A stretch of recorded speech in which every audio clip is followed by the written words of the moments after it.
म्हणजे केवळ पूजा नाही, भक्ती म्हणजे केवळ देवाला फुलं वाहणं नाही, साधना म्हणजे केवळ डोळे मिटून बसणं नाही. वराह पुराण म्हणतं, धर्म म्हणजे सत्याचं आचरण, न्यायाची साथ आणि दुसऱ्याच्या कल्याणासाठीचं जीवन.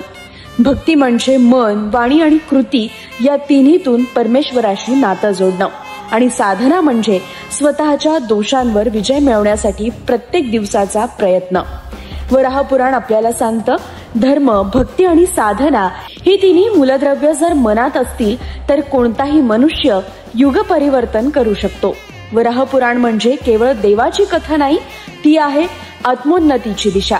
सकल हिंदू समाजासोबत पुढच्या भागात पाहूयात वराह पुराणात निसर्ग, प्राणी आणि पर्यावरण यांचं स्थान काय आहे.